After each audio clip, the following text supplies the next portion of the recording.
Hey babes! Today I am going to be lip swatching my collection of HERA Sensual Intense lip creams. These come in two formulas. You have the velvets, which are obviously matte and pretty pigmented.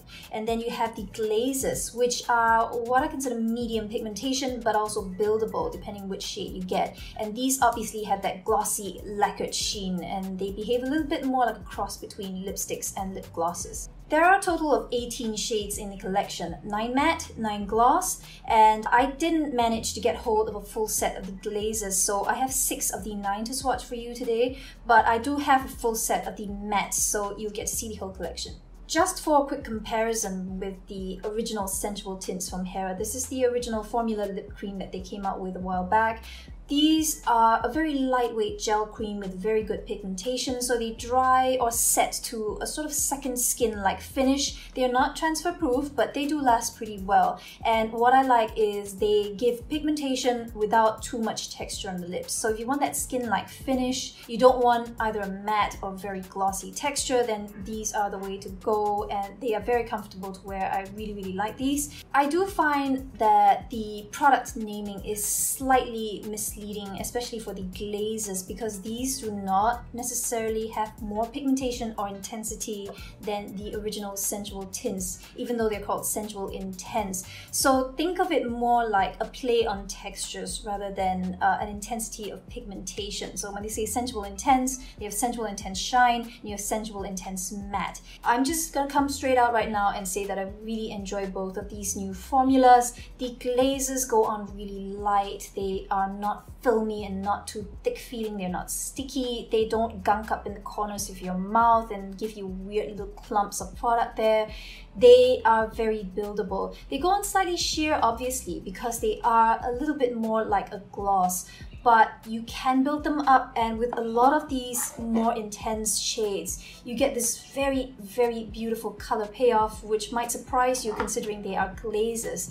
As for the mattes, they are extremely lightweight. They have that airy, textureless feel of the original Sensual Tints, but obviously they can set to this very beautiful powdery matte finish that is so popular in Asia. And you can sheer them out for a slightly softer effect, that very ombre, kind of a blooming from the middle of your mouth kind of a look. Or you can just go in full on, glom it on, and just have that very matte, very intense kind of stick-on lips look. I do have one major complaint though, and it's about the glazes. Nothing to do with the formula, it is about the applicator. If you look at the velvet applicator, it's got this pointy tip for precision, it's got a slight scoop in the middle, so when you pull this out of the tube, you get enough product that I can usually cover my entire mouth without having to dip back into the tube. With the glazes though, they use this sort of a flat, more of an oval shaped typical applicator, and there's nothing wrong with this. The problem is this size and shape of applicator, when you pull it out of their tube, it might be a little bit too narrow in there, or there's some sort of a vacuum in there because of the viscosity of the product. When you pull it out, there's almost a nothing coating the sides of the applicator, which is where you need most of the product to be. So if you try to, deposit product on your lips, there is hardly anything there. All the product is on the tip of the applicator. Can you imagine how many times you need to go back in and out just to apply enough product on your mouth to get a full look done? I was just having so much trouble with this one thing. You'll be able to see in my swatch segment later that I was doing strange things like pulling the applicator out near the neck, twisting it around just so I could get some product off the stick, and I was even going straight in and swiping the product off the stick onto my lips before blending it out with the applicator. This to me is a major design flaw that should have been picked up before the product was launched, and I don't know if or when HERA is going to fix this, so just wanted to put it out there in case you are thinking of picking up a couple of the glaze shades.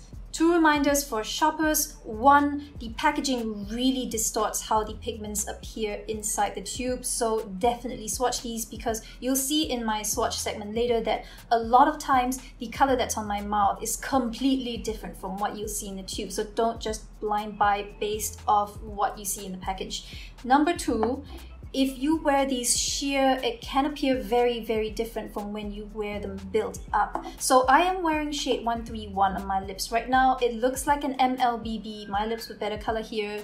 It is more of a powdery pink on my lips. And if I build this up, I'm wearing it sheer right now, so I'm gonna build it up on this side of my mouth.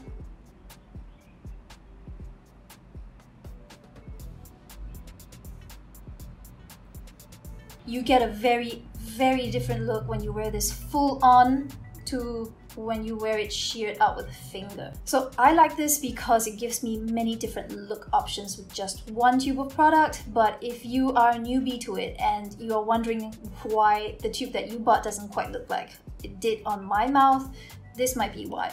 One other thing that I found particularly nice is that there are very little overlaps between the velvets and the glazes in terms of color options. So you have 18 shades in the full collection and none of them are exactly like each other. And that's really nice because it feels like someone sat down and really curated the colors and finishes. So if you were looking at that crazy milky neon orange coral shade, would it be better in a velvet formula or glaze formula? If you were looking at a soft baby pink tint that looks like my lips but better, would it be better in a glaze formula rather than a velvet? So they did make those choices and you have 18 different color options versus just 9 shades in 2 different finishes for each. Just one final thing before I get into these swatches. I am going to swatch all 3 textures, the glaze, the regular Sensual Intense, and the velvet side by side so you can take a look at the different finishes. I'm going to go in with my fingers because this thing was just going to drive me nuts if I try to build up the texture using the applicator. So this is the glaze.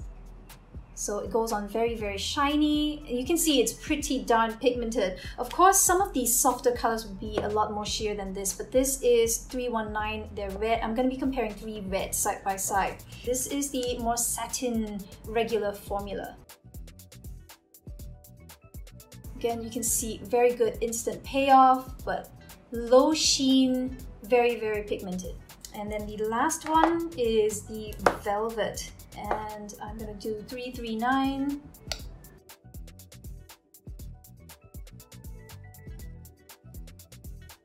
So the velvet looks like it has a bit of a sheen because this is a non-drying matte formula, but it tends to set to a velvety matte finish on your mouth after a few minutes anyway. And I'm going to rub this out with my fingers just to let you see how it looks after a while. And because we like to do ombre lips here in Asia as well, so sometimes I will swipe on the product on my lower lip, press my mouth together, you'll see that later, and then I will dab it out with my fingers and it goes totally powdery matte.